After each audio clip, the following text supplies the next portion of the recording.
Hi, I'm Curt Mitchell. Welcome to the Jimi Hendrix Guitar Method. In this lesson we're going to cover Jimi Hendrix's style of playing, from his rhythms to his leads, and we're going to take the old stuff, the first 3 albums in this particular lesson. We're going to start by tuning our guitars. I'm going to tune half a step down, so if you have a tuner, go ahead and tune 1/2 step down your whole guitar, because most of the stuff that Jimi played was half step down. And if you don't have a tuner, I'm going to give you an A or open 5th string. You tune your guitar to that A and come back and check it with me. We should be in tune. Let's get started.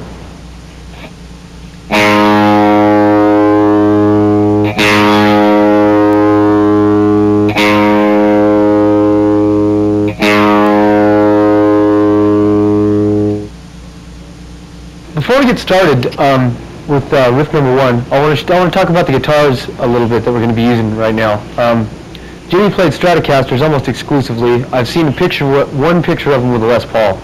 The rest of the time he was playing Fender Stratocasters of the era that he was playing in the late 60s, basically, I believe. There's all kinds of talk about the way Jimi used to modify his guitars and his pedals and all that stuff. The fact is, if you play like Jimi, you'll sound like Jimi. So what we're going to do, with the exception of maybe the guitar, which Stratocasters have a unique sound. This is a reissue of a Fender Strat that hasn't been modified at all. And you'll notice it has a volume knob and 2 tone knobs and a pickup selector. Now the reason this is important is because you take the tone knobs and you can turn the tone down on the middle pickup. And when you do that, you get this sound of him doing his toggle switch thing.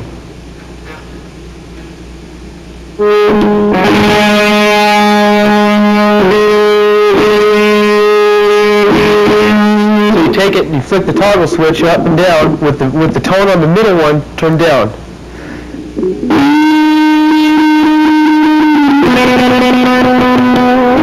And that's how you used to get that toggle switch thing happening. There's a tone knob for the middle pickup and the front pickup on Stratocasters when they come stock. There's 1,000 ways to wire them, and the Stratocaster has been the basis for all kinds of guitars since it even came out. We're going to be using 2 Marshall heads on this particular lesson. And one of the tops, what you're going to see pictures of Jimi Hendrix using.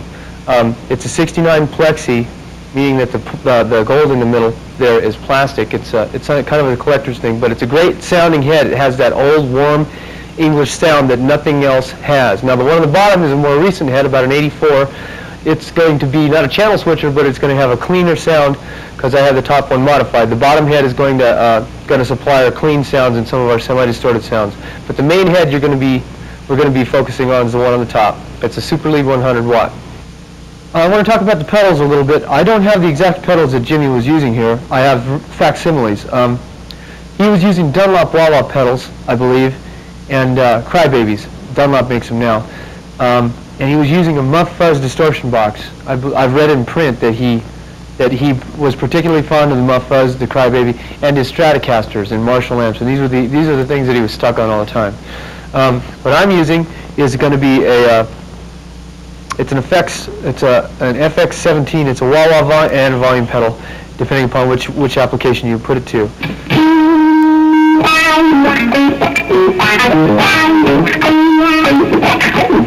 And the thing about it is you can adjust it.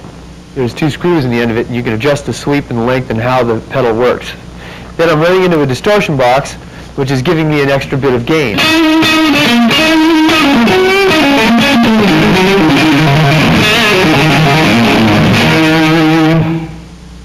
that's basically what we're going to be using for this lesson. I don't really have anything else plugged in. I got a little bit of chorus on the sound coming through the mixing console, and other than that, it's basically a stock sound. It's how you play the guitar, not what kind of equipment you play, that's going to make you sound like Jimi Hendrix. Okay, I want to get right to the first riff. This is an excerpt from Hey Joe.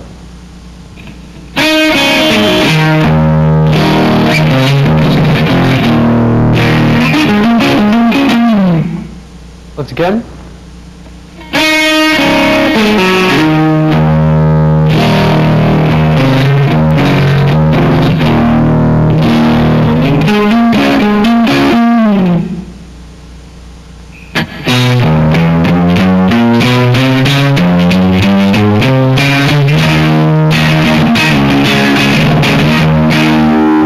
Once again.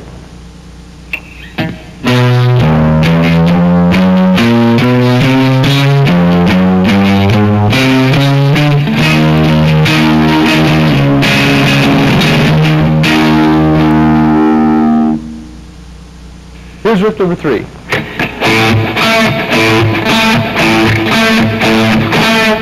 One more time.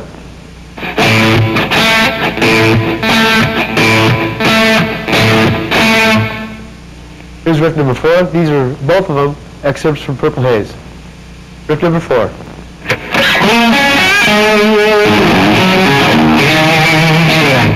Once again.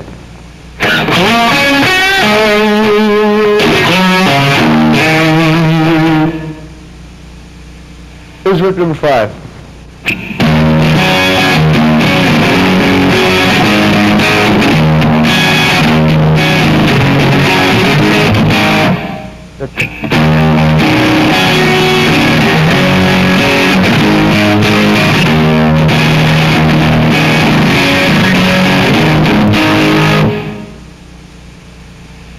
Here's riff number 6.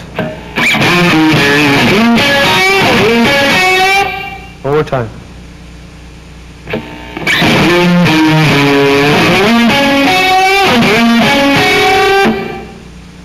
Number 7.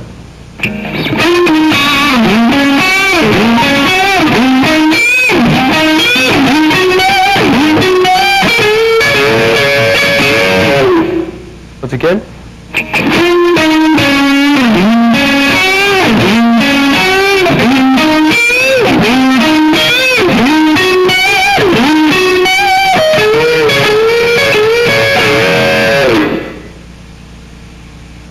Here's riff number 8 from Wind Cries Mary.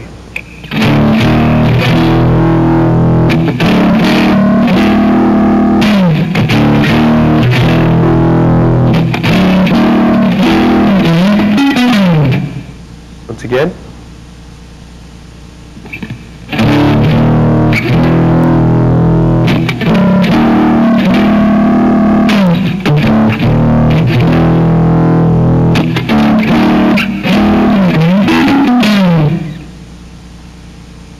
Riff number 9 from Wind Cries Mary.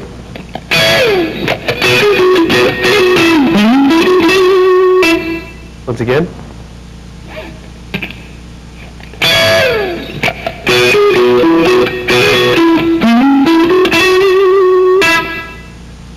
On riff number 10, this is an excerpt from Foxy Lady. There's a little bit of sustained feedback at the end of this very first note. And what's happening is, when your amplifiers are up so loud and they're right next to you, the magnets put off an electrical field that interacts with the electrical field of the pickup, and it causes it to sustain a feedback. That coupled with distortion. My cabinet's in an ISO booth right now, so I'm unable to get that sort of sustain when you're standing next to your amp and it's jacked up. If you get your amp, you crank it up and turn up the distortion, you'll get that type of effect. Let's go on. This is riff number 10.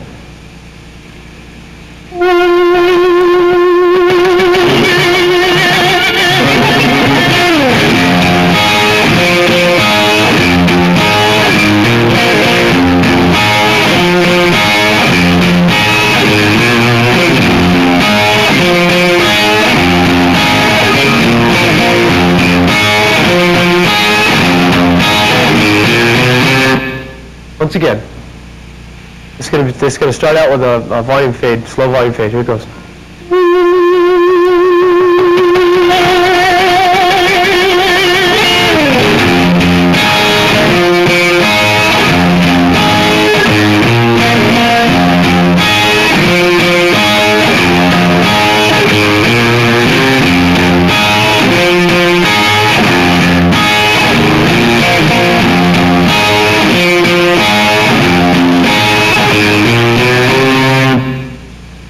Here's section 11, A, B, C, and D.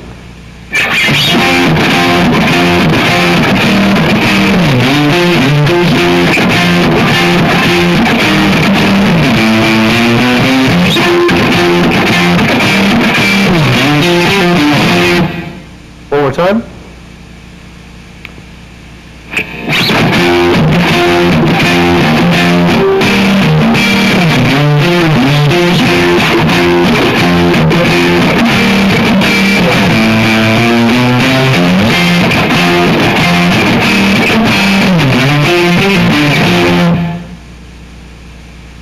Here's an excerpt from the solo. This is riff number 12.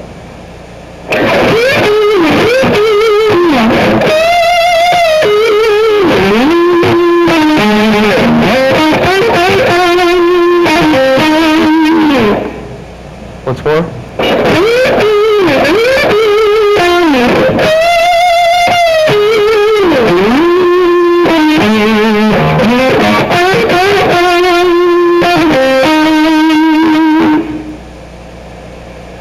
Number 13 is for manic depression.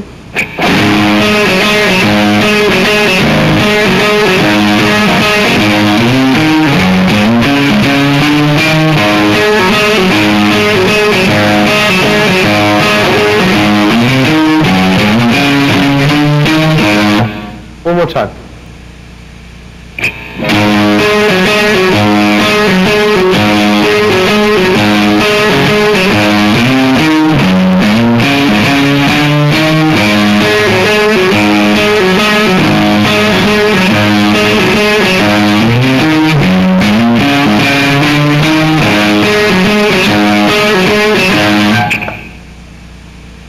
We're going to employ something here that I refer to as unison bends. In other words, I'm going to take a string with my middle finger on a note underneath it, and I'm going to bend it up to the same note. Okay? Eddie Van Halen does this a lot.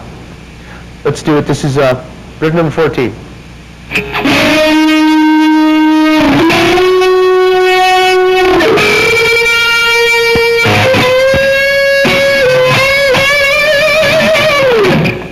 Once again.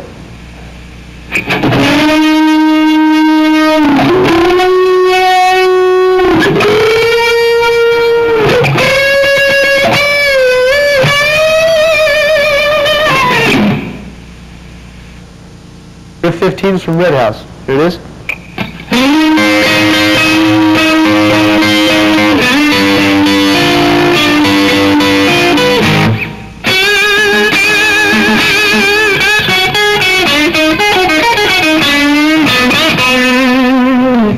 Once again.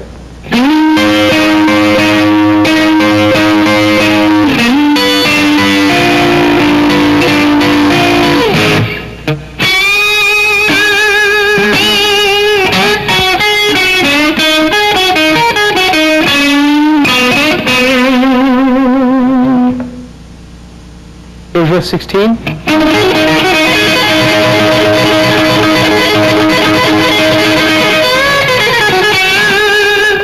Once again.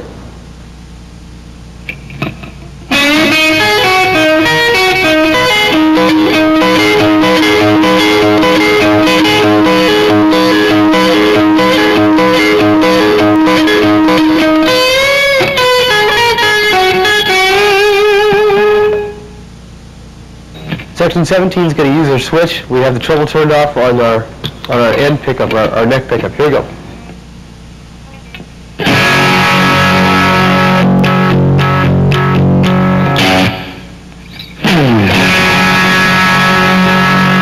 One more time.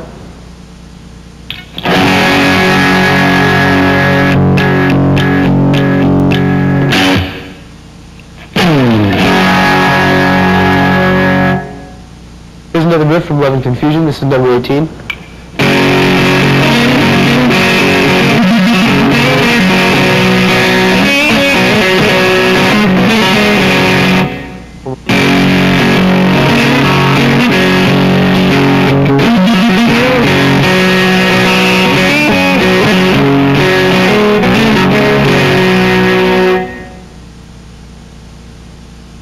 Riff number 19.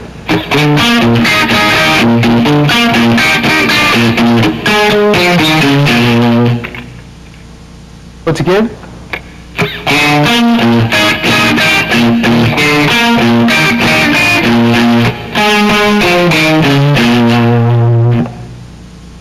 I don't know that Jimmy used the slide too much, but this particular riff from May This Be Love is using a slide. It's sort of interesting thing. I'm using a steel slide because I like the weight of them. A lot of people use glass. This is riff number 20. Here we go.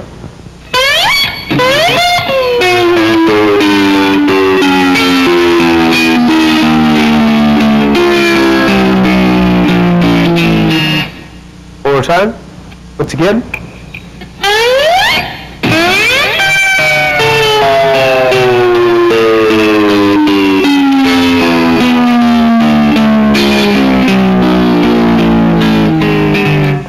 I know that's not a very good example of a slide riff. These things are supposed to be used for stuff like this.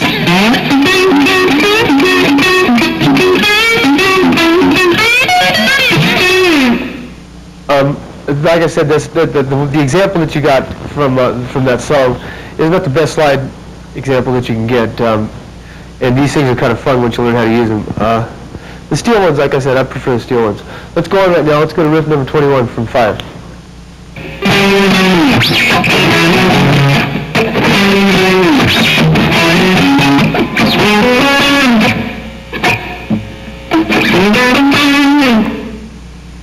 Once again.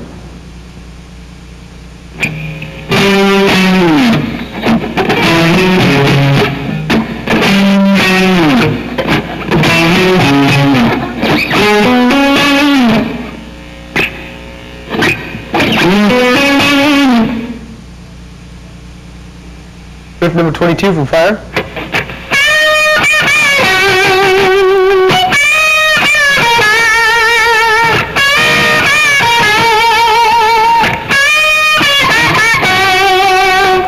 One more time.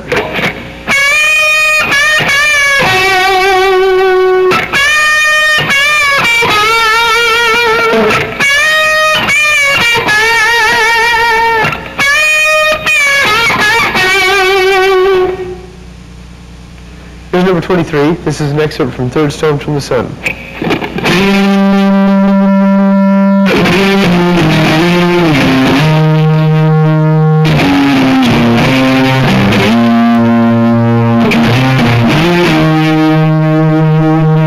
Once again.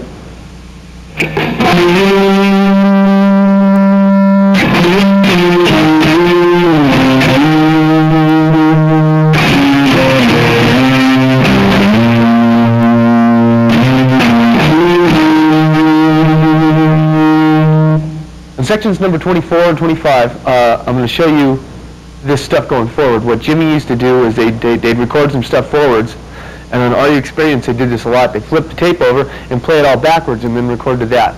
So let me show you what it sounds like going backwards, because we have a forward track and we put some riffs on there, just me goofing around, and then flip the tape over and you can see what it sounds like. Check this out.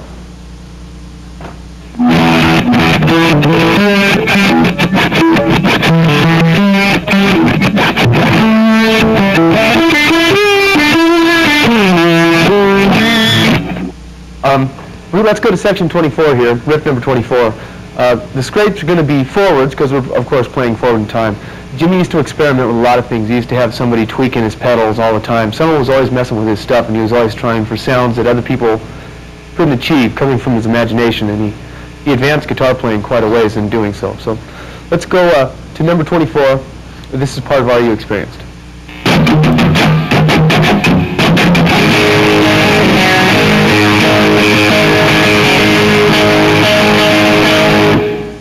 Slower.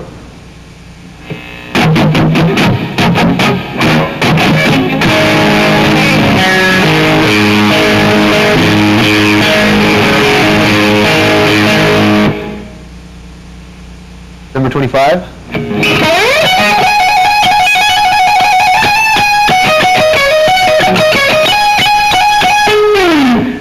Once again.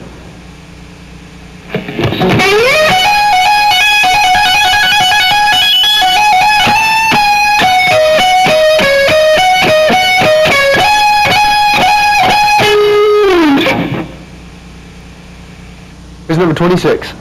This is from Up from the Skies.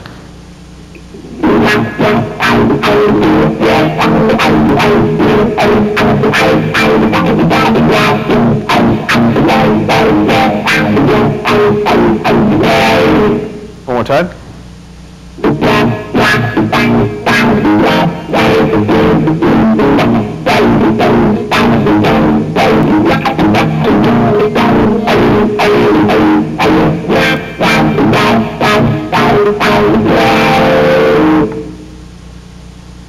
Here's number 27 from Spanish Castle Magic.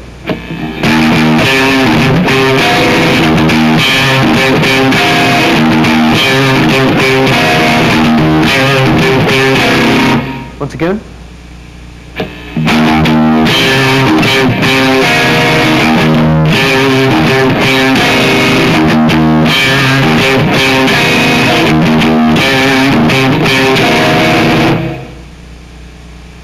Here's number 28 from Wait Till Tomorrow.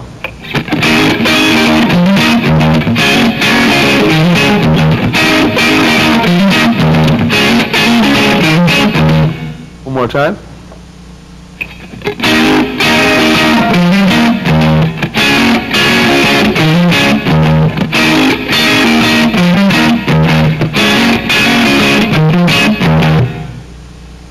Here's number 29 from Little Wing.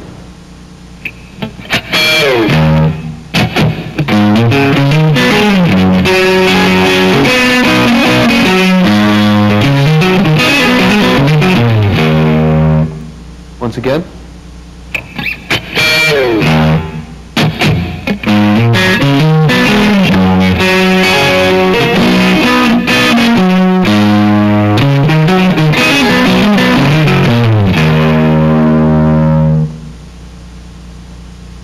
Riff number 30, this is from 6 to 9.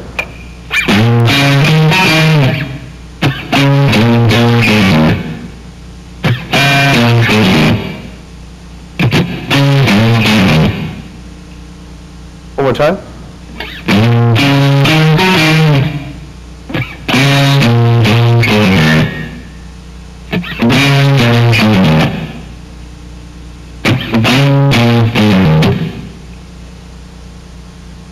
Number 31 from Castles Made of Sand.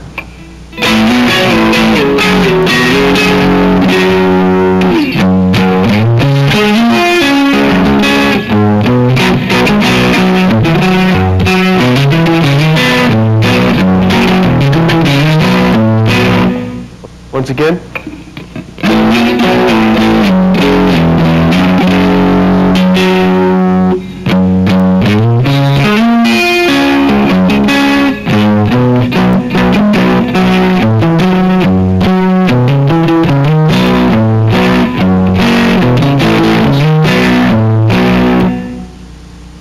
Here's number 32A, 32B, 32A, and C. This is from She's So Fine.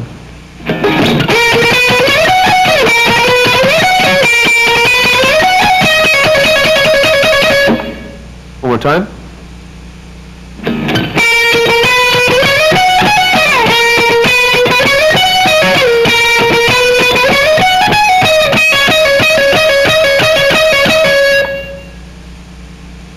Riff number 33 from Bold as Love. One more time.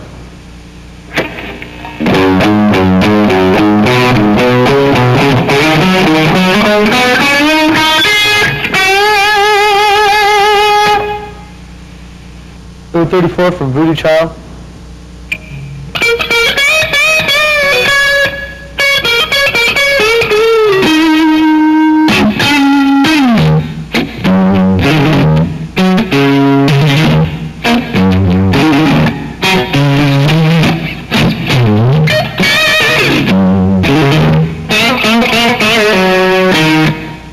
One more time.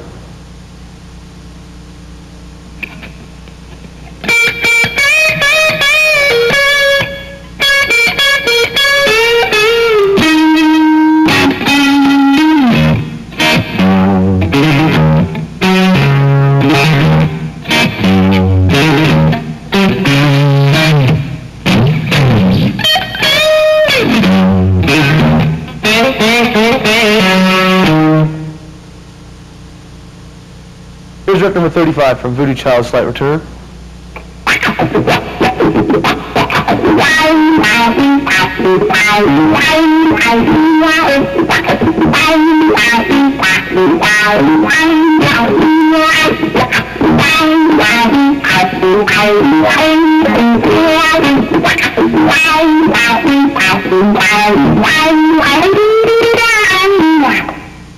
Once again.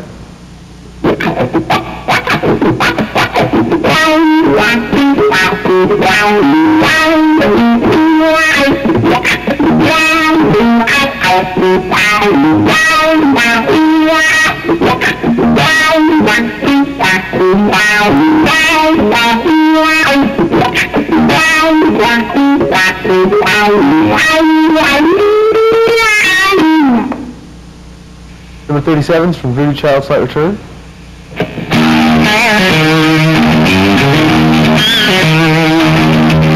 One more time.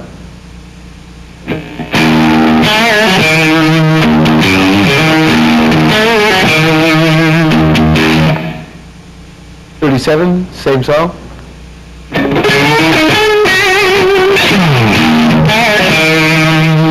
One more time.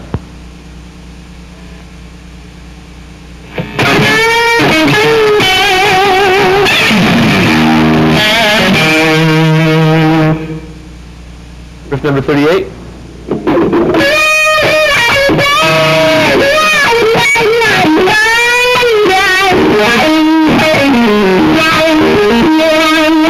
One more time.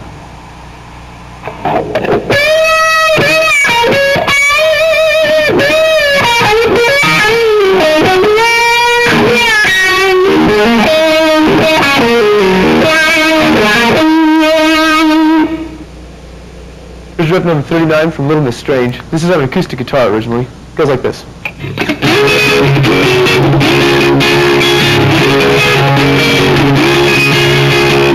Once again.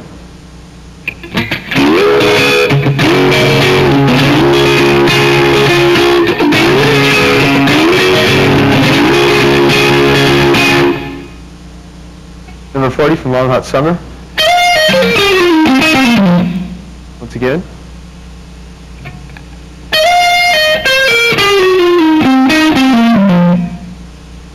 Here's riff number 41 from Gypsy Eyes.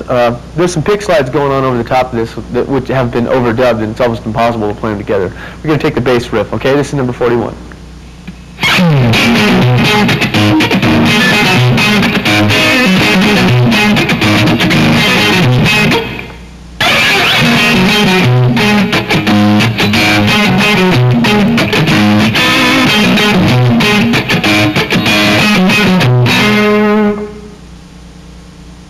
Riff number 42.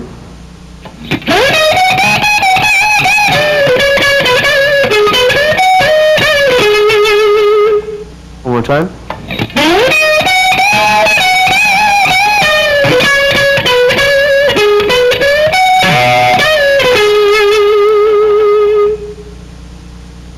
Here's riff number 43 from Burning of the Midnight Lamp.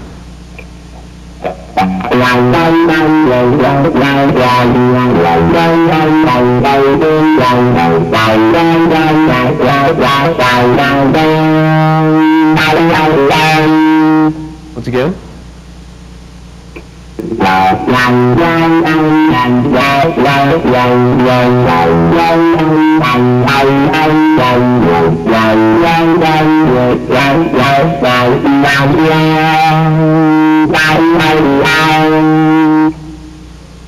All you're doing with a wah-wah pedal is rocking forward.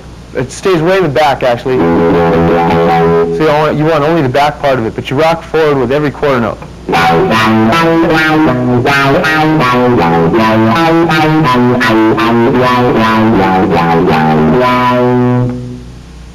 Here's riff number 44 from 1983.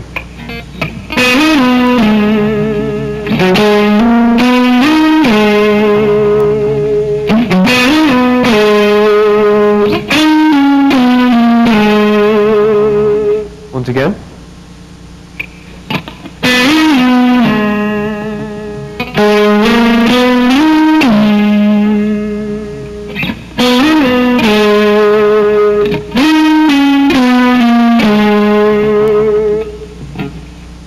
Riff number 45 from Still Raining.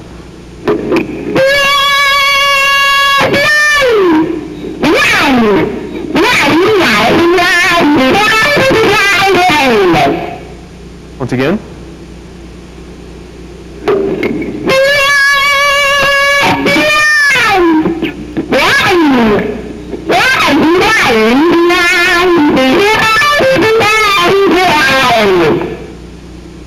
Here on riff number 46, we've inserted a flanger into our signal chain and used a delay that I have running through the mixer to put some delay on this. And this is the selection from The House is Burning Down.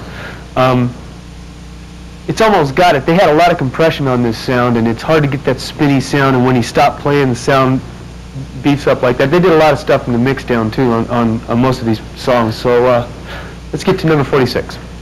This is what it sounds like without the flanger. And some delay. Here's what it sounds like with it.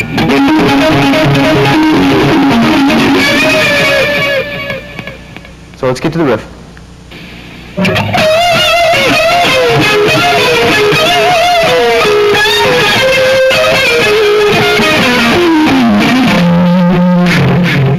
Once again.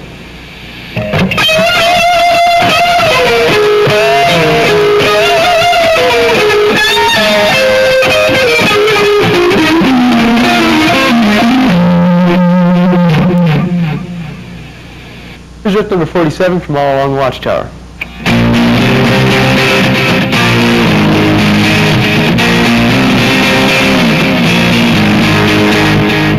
Once again.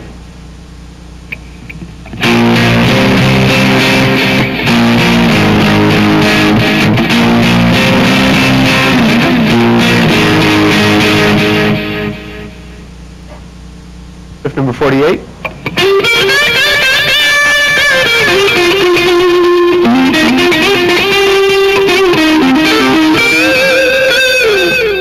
Once again.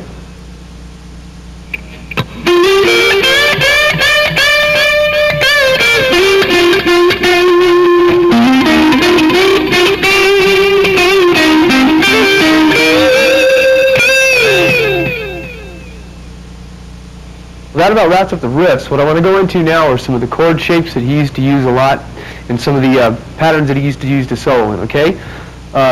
Number 49 is going to be an E minor 7th. Let's check it out.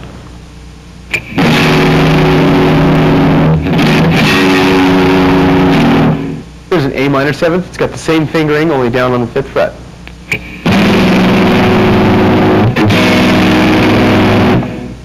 Now this is an A major in first inversion, and he used to use these all the time to slide up and around too. So check it out.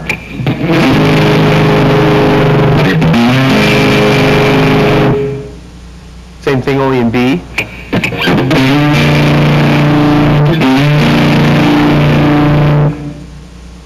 This is an E7 sharp 9. This chord's used a lot. Stevie Ray Vaughan used this, got a lot of these from Jimi Hendrix. He used to use this all the time. It goes like this.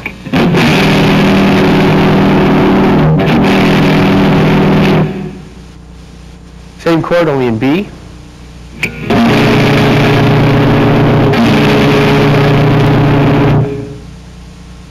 Now let's go through some visual patterns on the neck. I'm going to go through them in the main keys that he used to play in. This one's an E, okay? Now you find that the root notes are circled, okay?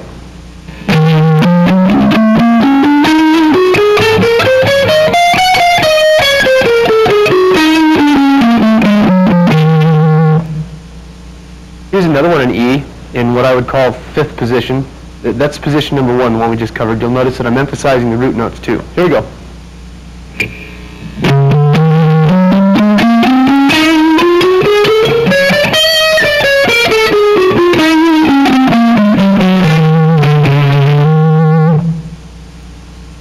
This is number 57 in E. Same thing, emphasizing the root notes, same scale. These can be moved anywhere, by the way, and I'll show you how in a minute, to any key that you want to play in.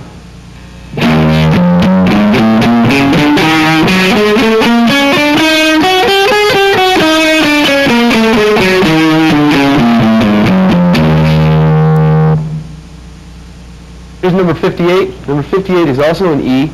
I'm just going to show you the same pattern that we did the very first one. Same as example 55, only down an octave, okay?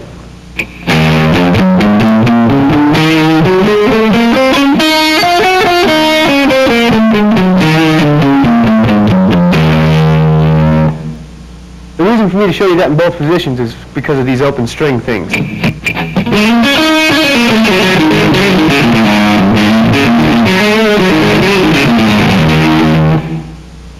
And Jimmy used to use that stuff a lot, and he sort of pioneered that thing. It comes from the blues. All these scales are basically blues scales with added chromaticisms, and they get into various modes. I don't want to get into that. I just want to give you the patterns that Jimmy used to use a lot, so if you feel the need to play like Jimmy, but not exactly what Jimmy played, you can use these patterns to help you along. Let's go to number 59.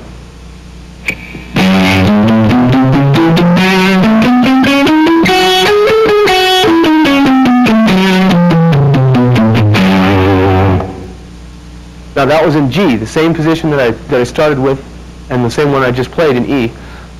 Only this is in G, and the root notes, like I said, are circled. So you can slide your hand around the guitar and play this scale and solo within this pattern in just about any. As a matter of fact, you can do it in any key you want to. So let's go to number 60. This would be in A, same pattern. Watch.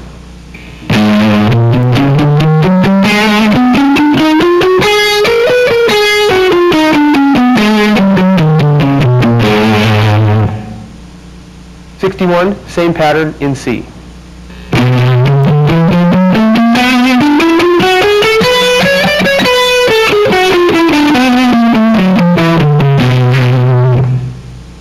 Same pattern, number 62, in D.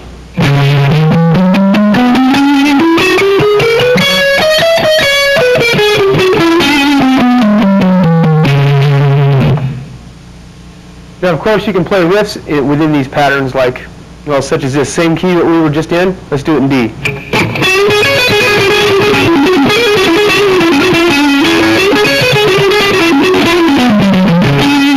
Well, that about wraps up this lesson. We had a lot of fun making it. It's always fun to pick out Jimi Hendrix. It's too bad he's gone, because the way he innovated back then, I'm sure we'd have kept on going, and there's no telling what he could have done today. Everybody that plays rock guitar today seems to have been influenced by Jimmy, because he was way ahead of his time.